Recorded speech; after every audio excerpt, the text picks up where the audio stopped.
Bismillahirrahmanirrahim.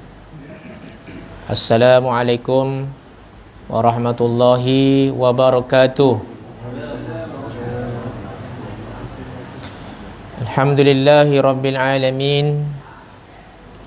Wassalatu wassalamu ala ashrafil anbiya'i wal mursalin wa ala alihi wa sahbihi ajma'in.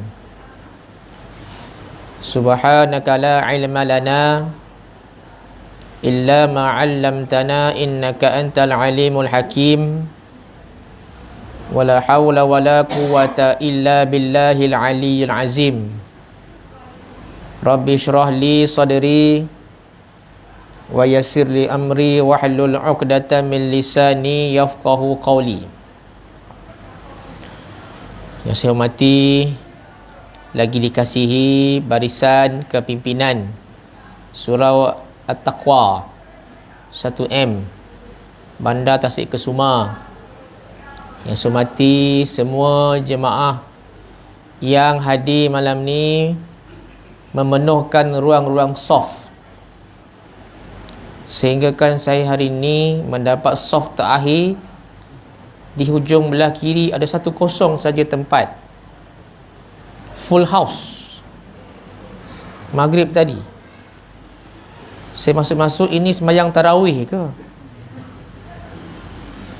Tuan-tuan, ini satu kejayaan, satu keberkatan dari Allah Ta'ala di surau tuan-tuan. Dan saya ucap terima kasih kepada tuan-tuan haji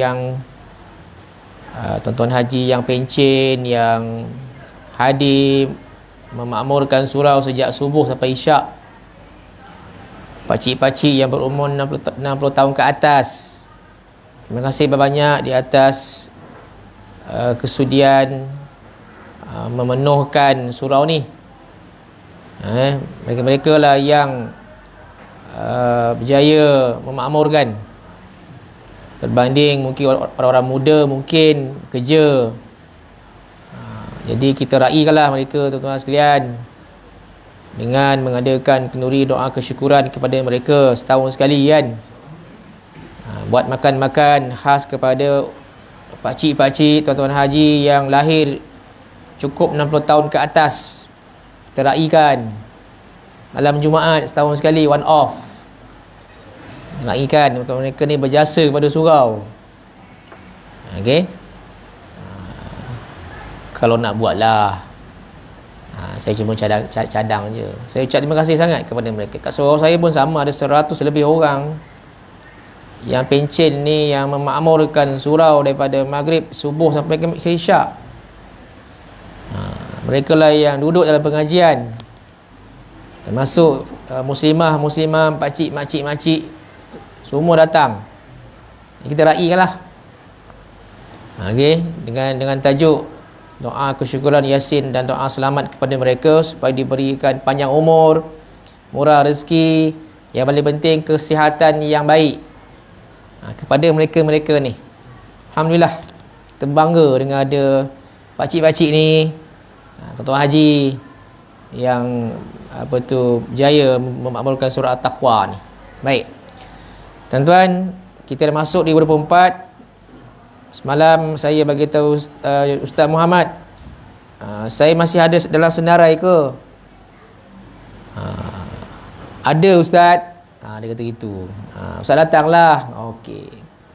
Tu saya datang ni tuan-tuan.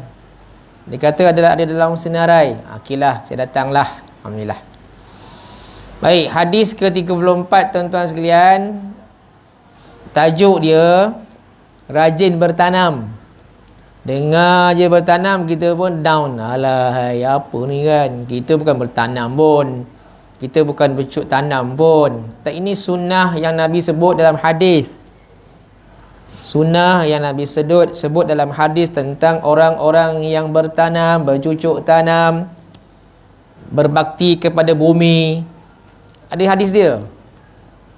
Walaupun tuan-tuan tidak bercuk tanam, tak apalah. Tapi kita tengok hadis ni, kita ambil iktibar, kita tengok apakah kelebihan-kelebihan orang-orang yang bercucuk tanam, khususnya di Malaysia.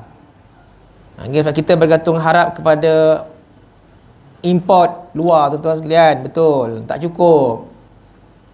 Kan kalau tengok dari segi ekonomi Malaysia ni, saya baca tadi, Malaysia juga bergantung harap kepada import daripada luar negara. Beras ke apa ke, banyak benda yang kita import. Ada juga yang kita ekspor. Ekspor ni benda yang kita buat dan dihantar keluar tu ekspor. Kata P.Ramlee, perniagaan import ekspor. Kan? P.Ramlee pun dah buat filem tu, Ali Baba Berjalan Lapuk kan. Perniagaan import ekspor zaman tu. Baik. Saya mula tuan-tuan sekalian. Okey. Nampak semangat kan? Facebook Surau ni pun dah aktif, saya nampak. Hari-hari keluar. Kan? Baguslah kan? Facebook 1M At-Taqwa ni ada je masuk kan. Saya follow tuan-tuan sekalian, tak tahulah siapa admin. Makin lagi makin mantap. Facebook Surau 1M At-Taqwa. Alhamdulillah. Itu medium dakwah, medium untuk mencari dana. Tu juga bagus. Kan. Semoga berkekalan lah benda tu kan. Jangan awak tahu je semangat lepas tu hilang. Ada juga. Kan. An Jabir radhiyallahu anhu qala Rasulullah sallallahu alaihi wasallam, ma min muslimin yaghrithu gharasan illa kana ma ukila minhu lahu sadaqah wa ma sudiqa minhu lahu sadaqah wa la yarza'uhu ahadun illa kana lahu sadaqah. Rawahu Muslim. Malam ni ada dua hadis tuan-tuan sekalian. Ada dua hadis ya. Okey, yang pertama saya baca dulu makna dia. Daripada Jabir bin Abdullah radhiyallahu anhu berkata, telah bersabda Rasulullah sallallahu alaihi wasallam, tidak ada daripada seorang muslim yang menanam satu tanaman kecuali apa sahaja yang dimakan daripadanya itu melainkan menjadi sedekah. Dan apa yang dicuri orang, ni orang tak suka ni. Dan apa yang dicuri orang daripadanya juga menjadi sedekah. Ini orang tak sukalah. Tanam orang curi, kita mengamuk lah kan. Tapi Nabi sebut apa ni? Susah nak amal ke? Nabi sebut bagus dah. Nak amal payah. Payah tuan sekalian, bukan senang tu. Dan tidak diambil daripada oleh seseorang kecuali semuanya itu menjadi sedekah. Ini menunjukkan, ini nak sebut dia punya keterangan lah, dalam kitab tu tak ada pun. Ini menunjukkan bahawa sedekah untuk semua, ini Imam Nawawi mengatakan keutamaan menanam pohon. Apa saja pohon yang ada menghasilkan apa-apa saja. Maknanya menanam pohon yang menghasilkan apa-apa saja itu sunnah, berbanding yang menanam yang tak keluar apa-apa hasil. Contohnya tanam pokok bunga, tak ada hasil nak makan, takkan nak makan bunga tu. Yang mesti ada hasil, sunnah. Nabi keutamaan, kata Imam Nawawi, menanam pohon yang mengeluarkan hasil. Apa saja keluar hasil apabila ada orang curi, contoh, menjadi sedekah. Kan? Ada orang ambil, kan? Ambil dengan minta izin, menjadi sedekah. Maknanya apa saja pohon, contoh rambutan. Rambutan kita tanam, orang ambil, kita marah. Nabi kata apa? Orang tu curi kan. Yang curi tu tak baik lah, tapi kita tak tahu siapa yang curi, kita halalkan, sedekah je lah. Macam tu. Durian, orang curi, kita marah tuan-tuan sekalian, tapi kita tak tahu siapa yang ambil tu, si hilang aja. Macam kawan saya ada tanah di di Hulu Langat ke, dia beli tanah, maka dia buat tanam apa tah. Yang mengambil dia punya makanan itu ialah babi. Bila babi yang ambil, maka dia tak puas hati, babi yang ambil tanaman dia tu. Maka dia upah penjaga babi dekat keliling dia punya apa tu, tak taman, bukan taman, alamak, kebun. Dia upah Cina, kan dia upah Vietnam pun dia upah. Rupa-rupanya geng-geng ni suka makan babi, maka dia sukalah kan, bila babi masuk dia tembak, dia ambil kan, diberi upah menjaga kebun tu. Dia tak puas hatilah yang ambil tu babi, kalau ambil tu baba lain. Ni babi, bukan babi yang kita tengok dekat, babi yang boleh makan, babi hutan tuan-tuan. Dia kata, oh teruk ni, Allah, habis jahanam aku punya kebun. Petang-petang balik sekolah, dia cikgu tuan-tuan sekalian, cikgu yang suka bercucuk tanam. Dia beli tanah, maka dia tanam macam-macam, babi yang ambil. Maka dia tak puas hati, maka dia pun lantik seorang konsultan babi yang boleh bukan jaga babi, yang boleh memastikan babi itu tak masuk, ataupun babi itu ditembak, ambillah babi itu, kata kawan saya. Dia upalah. Tetapi kalau ada orang lain ambil, dia tak kisah sangat, sebab orang mana kita nak tahu orang tu, mungkin orang tu nak makan ke apa. Tapi babi dia tak puas hati, maka ada orang jaga. Bila babi tu dah tak masuk, maka dia punya tanaman itu terpelihara. Bila orang lain ambil, itu di luar bidang kuasa dia orang ambil. Akhirnya aku sedekah lah, buat mana. Semoga orang yang mencuri itu diberikan hidayah. Itu terbaik sebenarnya kalau ada macam tu. Tapi kita tidak. Bukan kita, manusia kadang-kadang tak puas hati, mencuri, laknat ke atas dia. Memanglah kan, kita susah nak menghalalkan yang kita tanam, apa tu, rambutan, pisang, tuan-tuan sekalian. Habis ya? Jadi tuan-tuan sekalian, ulama berselisih pendapat hadis ni. Manakah pekerjaan yang afdal? Disebut 3. Antara 3 ni, manakah pekerjaan yang afdal dekat muka bumi ni? Disebut pertama perniagaan, yang kedua pertukangan, yang ketiga bercucuk tanam. Antara 3 ni, yang paling afdal di muka bumi ialah bercucuk tanam berbanding perniagaan dan pertukangan. Disebut dalam Imam Nawawi sebut. Persoalannya dekat Malaysia ni, ramai ke nak bercucuk tanam? Tak ramai. Sehingga kan Universiti Pertanian Malaysia diubah kepada Universiti Putra Malaysia. Dulu kan pertanian tuan-tuan. Okey, jadi kerajaan sebelum tu tukar Putra kan. Jadi memang masih lagi ada pertanian, tapi tukar pada Putra Malaysia. Sebab pertanian ni macam orang kampung tuan-tuan. Universiti Pertanian Malaysia nak masuk pun pertanian. Dia orang tak nak masuk pertanian. Itu punca saya rasa. Nak masuk universiti mana? UPM. Universiti Pertanian, apa barang, orang kampung je. Sebab pertanian, mesti orang kampung. Tuan-tuan, disettingkan oleh rakyat Malaysia, dia sebut pertanian, mesti orang kampung. Confirm. Maka, masa tu PM Tun Dr. Mahathir Mohamad, saya ingat saya, ditukar kepada Universiti Putra Malaysia. Baru orang masuk. Pasal Putra. Kan? Sebab dia bersaing dengan Universiti UKM, Universiti Kebangsaan Malaysia, Universiti Teknologi Malaysia, Universiti Sains Malaysia. Tiba-tiba Universiti Pertanian, apa barang? Sekarang Universiti Putra Malaysia rating dia tinggi, nak masuk susah. Dalam tu ramai PhD dilahirkan. Walaupun dalam tu masih lagi buat research pertanian, masih ada. Dalam tu juga ada Jabatan Pertanian. Belakang sekali UPM tu ada Jabatan Pertanian. Tempat saya bagi ceramah dulu.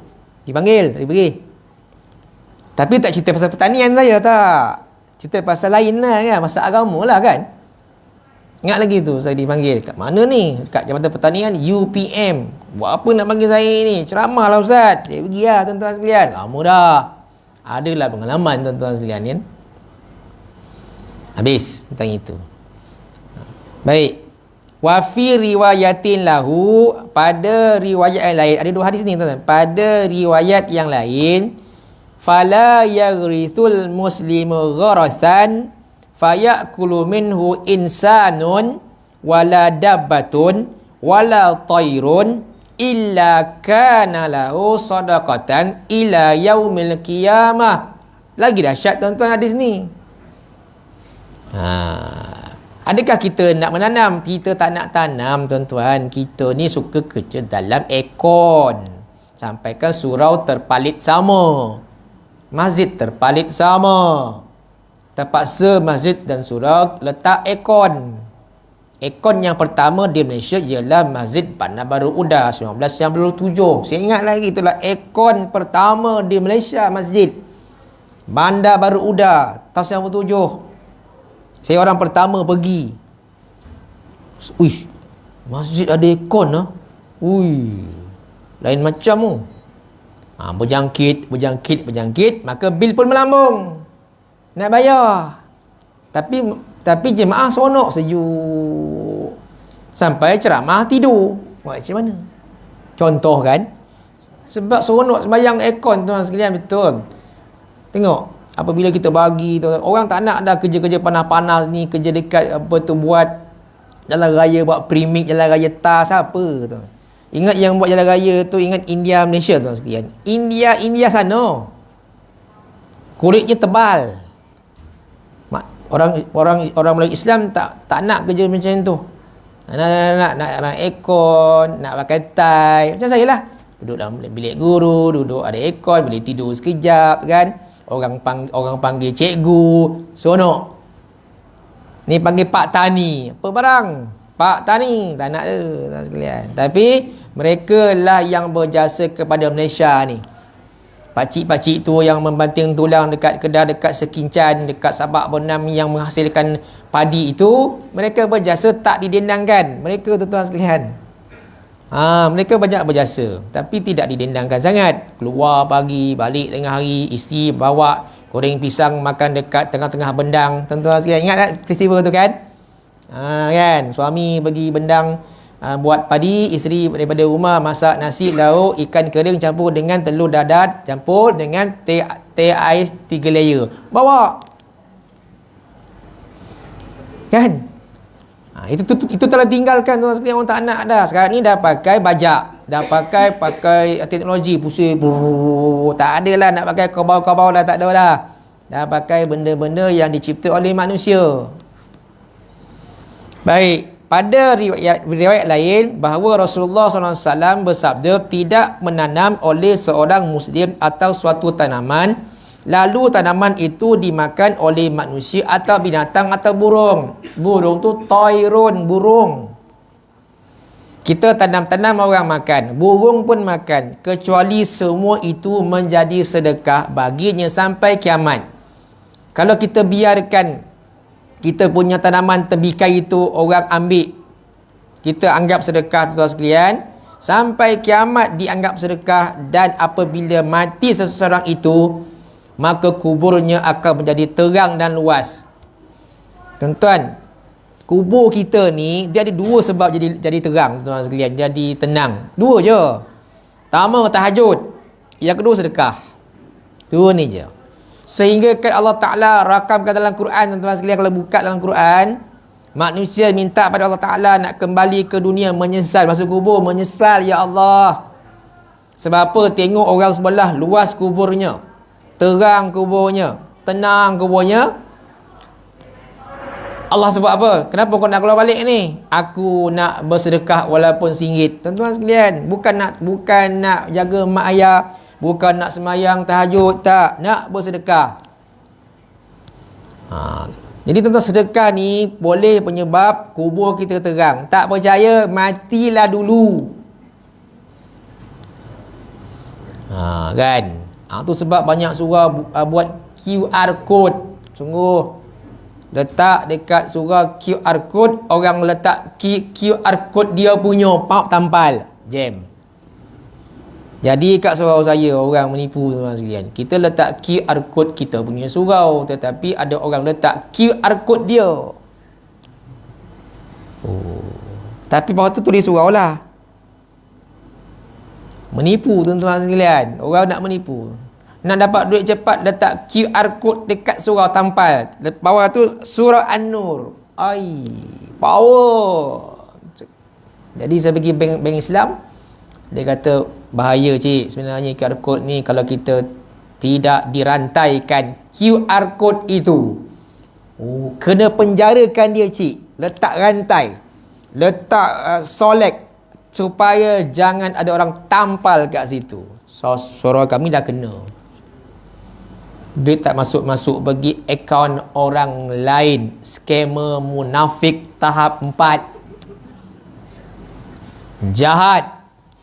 Tuan-tuan saya terang lah, ini orang yang jahat tuan-tuan sekalian. Jahat tuan-tuan sekalian. Susah kita ni.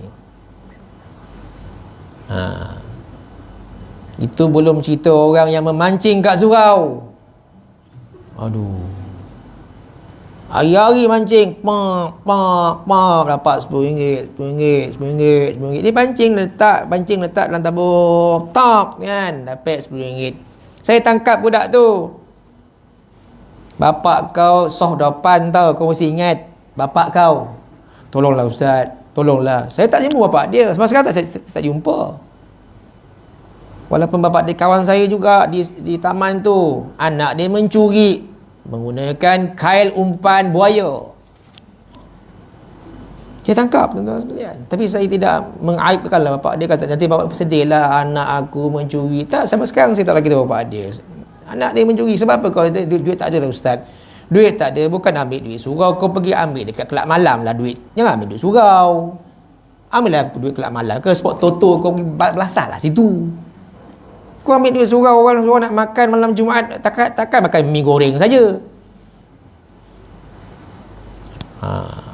Tolong ustaz, jangan beritahu bapak saya. Tak bagi tahu, tapi kau jangan buat lagi. Alhamdulillah, sekarang dah baik dah budak tu. Dah jadi pengusaha aircon di Pahang. Alhamdulillah. Kan? Mencuri duit surau jadi pengusaha aircon berjaya. Curi lah. Curi duit surau. Dia jumpa saya, Assalamualaikum ustaz. Cium tangan. Cium tangan tu. Dia tahu saya tangkap dia kan. Sekarang dia umur dia dah 28 kot. Dulu umur dia 18, 19. Sekarang dah besar kan. Pergi rumah dia tu, bapak dia kahwinkan anak dia yang sulung. Yang nombor apa dia ada. Dia tengok, Ustaz. Dan hati, kaulah pencuri dulu.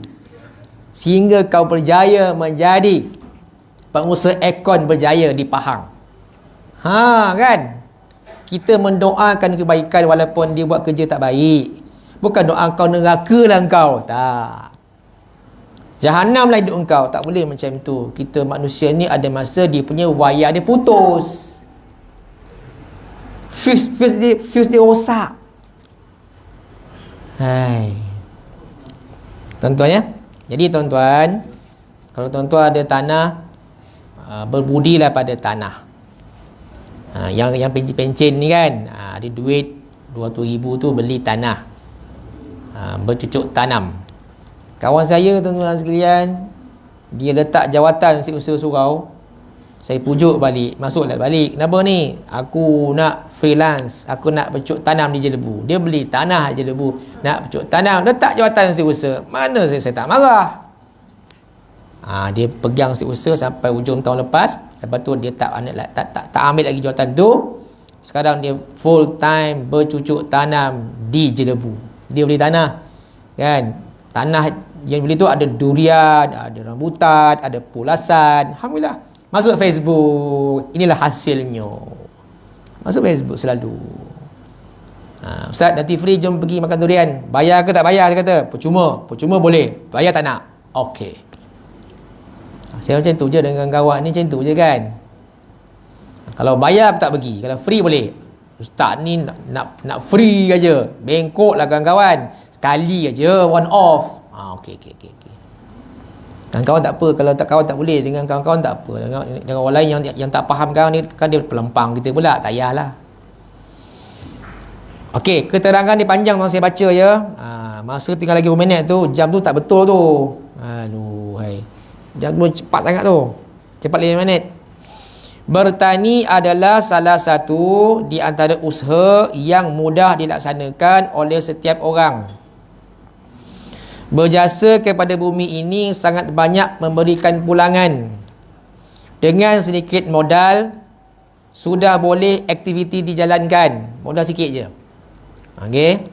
Dan keperluan manusia kepada hasil pertanian tidak pernah putus-putusnya. Artinya, hasil pertanian ini akan mudah menembusi pasaran dengan syarat rajin.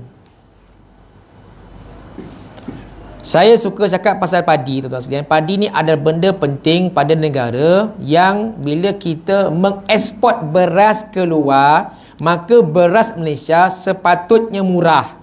Itu pandangan peribadi sebagai pakar ekonomi kampung. Sungguh, tuan-tuan sekalian. Itu pandangan saya lah kan.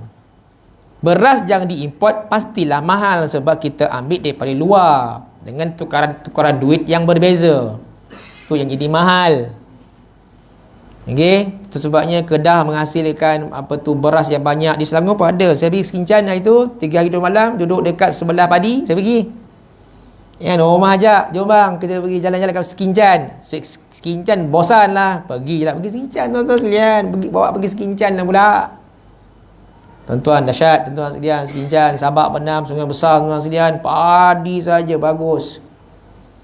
Sampai ada laman padi. Bayangkan, laman padi tu tempat orang makan-makan, bukan tempat orang padi. Tempat makan-makan. Berpemongak rupanya. Ingatkan taman padi tu dia cerita pasal padi. Tempat orang makan-makan. Laman padi. Oh.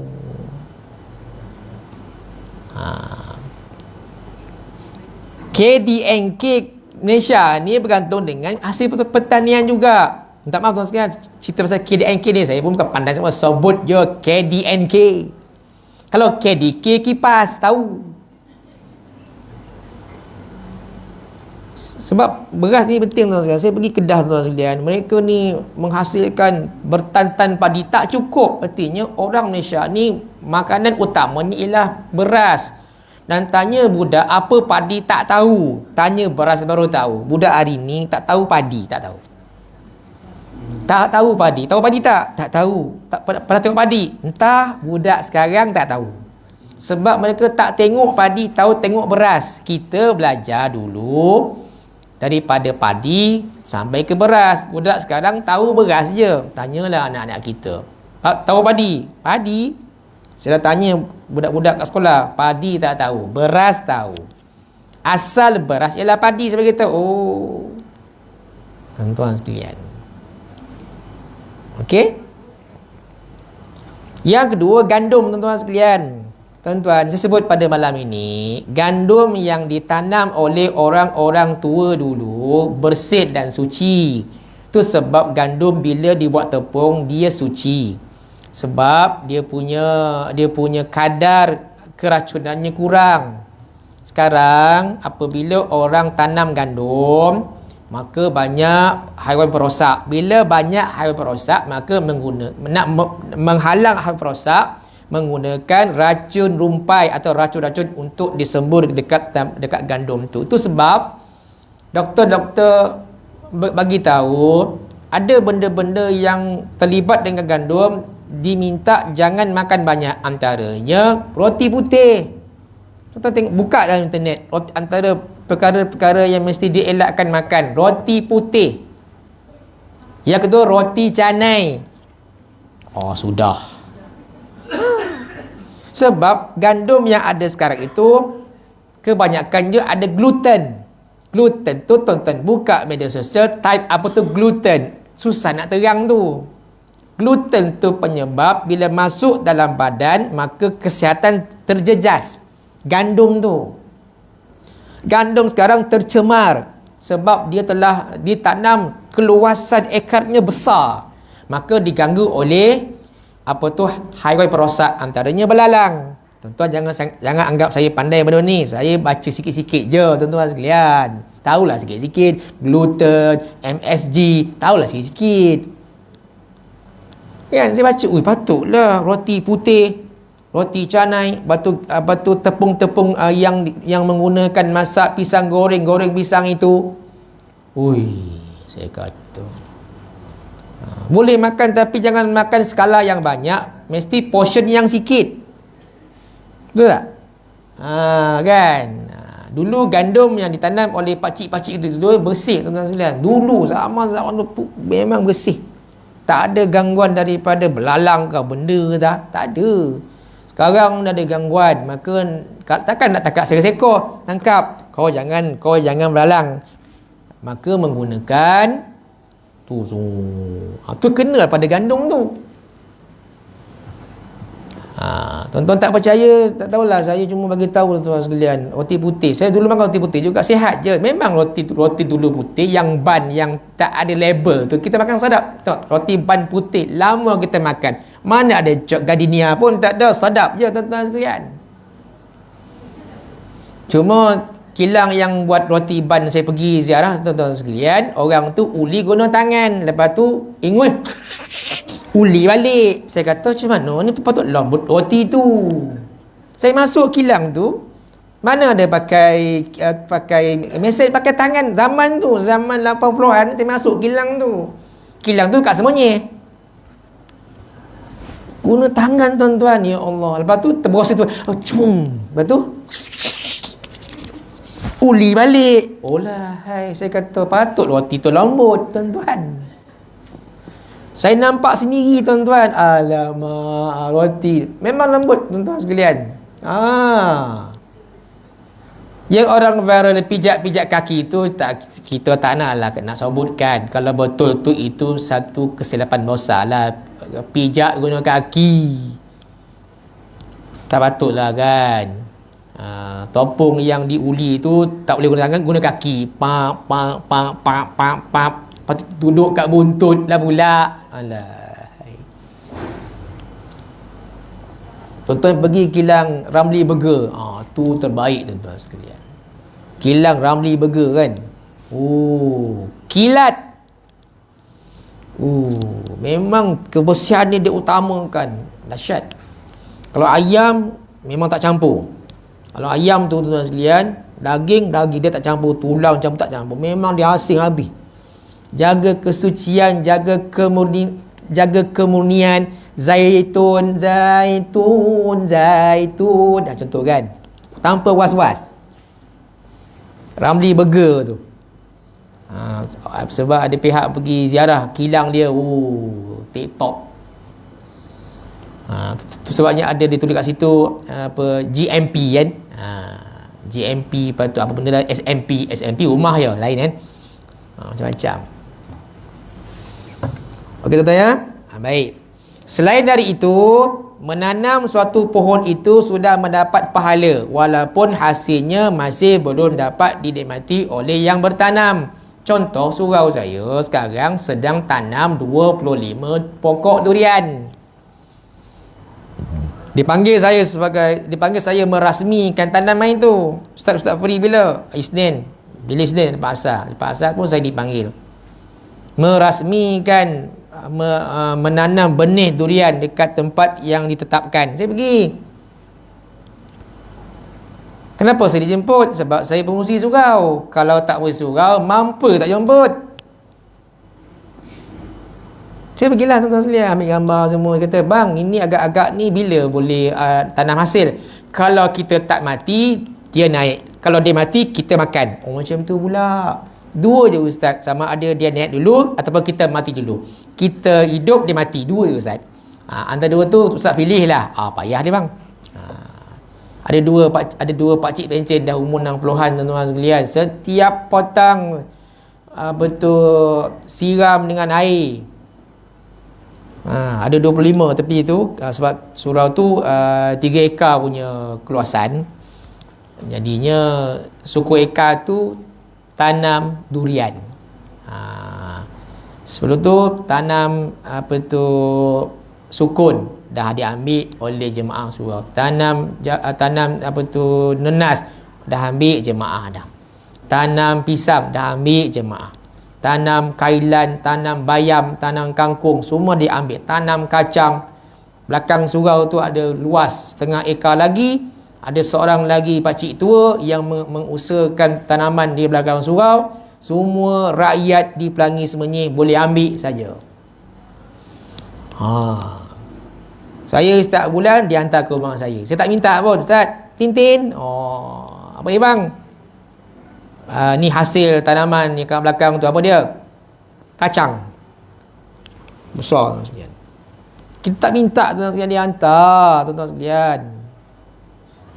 Kan? Petola, pelatu, semua ada. Papaya, payapa, semua ada. Semua orang Surau ambil.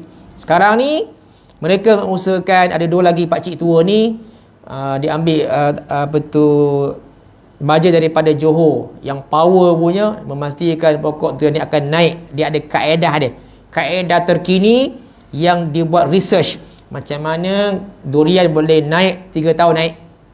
3 tahun kata dia akan naik.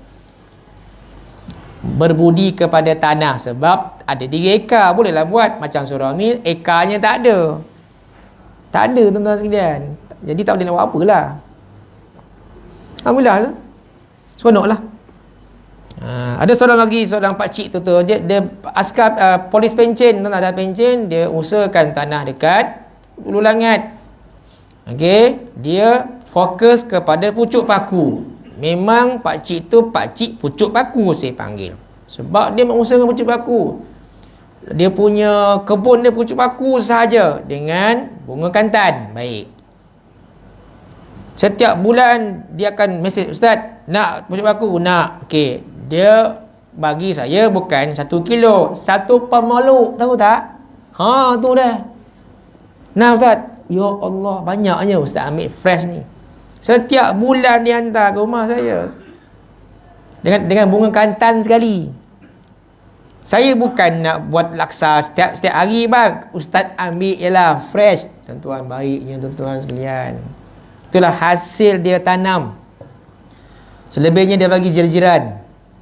Tuan-tuan sekalian, banggalah kan dia ada tu pucuk paku yang banyak tuan-tuan sekalian. Seorang lagi tuan-tuan sekalian, jiran saya mengusahakan cempedak. Ting tong. Siapa ni?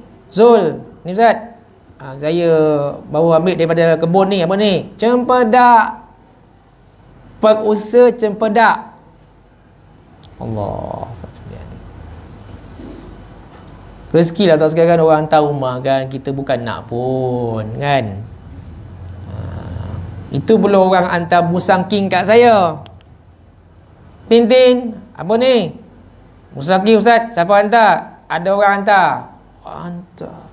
Tapi Ustaz tak payah bayar. Ini orang bayar kan. Oh.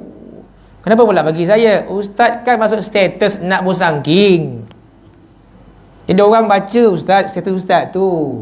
Maka orang tu telefon saya pun pergi cari kat Mantin. Musang king punya pasal. Berapa harga dia ni? RM80. Okeylah. Saya kata kuasa status. Allah tuan-tuan sekalian. Baguslah orang sekarang ni baik-baik tuan-tuan sekalian. Saya amat menghargailah. Sebabnya kita kena hormat orang, hormat kita. Hormat orang, dihormat kita. Tu yang kena datang pucuk paku lah, pucuk tak paku lah, belacan pun ada datang. Belacan pun ada. Itulah bila kita buat baik dengan orang, orang buat baik dengan kita. Baik, walaupun misalnya hanya dimakan oleh binatang atau dicuri orang, maka itu adalah dikira sebagai satu sedekah yang akan didapatkan pahalanya pada hari akhirat kelak. Bukan sekarang, akhirat. Saya harap apa yang saya curi dulu tuan-tuan sekalian, durian kebun pakcik itu halal kalah. Dulu saya ada masuk satu kebun tuan-tuan sekalian, makan durian. Saya pergi ambil satu durian tu. Waktu tu saya umur 10 tahun je sampai. Masuk balik kebun dengan kawan, ambil. Bawa durian tu, lari. Bawa durian, lari. Saya lari pegang pakcik tu, kejar bawa barang. Tapi saya menyelinap, susap, hilang. Saya harap pakcik itu dia menghalalkanlah zaman kejahilan saya dulu. Saya curi durian pakcik tu kan. Saya nak durian, nak beli tak mampu. Saya curi, saya makan dengan kawan-kawan. Kalau dihalalkan tak tengok. Dicuri, kalau dihalalkan, selamatlah saya. Harap-harap dihalalkanlah ya Allah. Lepas tu zaman jahil kan 10 tahun belum balik lagi kan. Otak kemetot, jadi bayar sikit. Tu tak. Ini ada orang bela rambutan masuk sengit sikit sebelah rumah orang, nak ambil, jatuh, ambil, saman peguam. Halalkanlah kan. Ni rumah pensyarah, ini rumah pensyarah. Ini rambutan, sengit sikit tuan sekalian, masuk, saman. Tapi dah selesai dah. Bertahun-tahun tuan-tuan sekalian. Jiran dengan jiran, puncanya rambutan masuk sikit je tuan-tuan sekalian, saman. Patutnya masuk sikit, akak ambil lah kak rambutan saya, tak kisah ada. Patut macam tu. Tak tuan-tuan. Tengok manusia tuan-tuan sekalian. Masuk sikit je. Dia masuk jajahan rumah sebelah, saman. Sik ni kot. Oh tuan-tuan sekalian, nak kiamat Jadi orang yang bertanam ini tidak ada rugi sama sekali tuan-tuan sekalian. Tanamlah tuan-tuan sekalian. Cuma kita tak ada tanah, diam-diam sudahlah. Kan? Bila tak ada tanah, kita beli orang yang mengusahakan tanaman itu. Kita beli kat dia. Sekolah saya tuan-tuan sekalian, ada seorang ustazah tuan-tuan sekalian. Suami dah meninggal.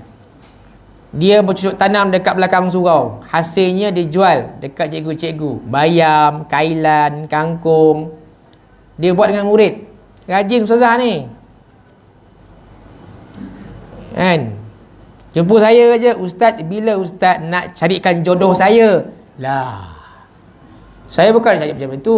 Saya kata bagus ustazah ni. Sebab memang tuan-tuan sekalian ada hasil. Dia tanam di belakang surau sekolah saya. Dia berbudi kepada tanah, dia tanam, hasil dia jual kepada cikgu-cikgu dengan harga RM2. RM2 tuan-tuan. Tu dia besarnya. Ustaz, belilah ustaz. Saya tak beli tuan-tuan sekalian. Belilah ustaz. Ada orang lain beli, saya tak beli pun tuan sekalian. Kat rumah dah ada dah. Support lah ustaz. Okeylah. Gitu.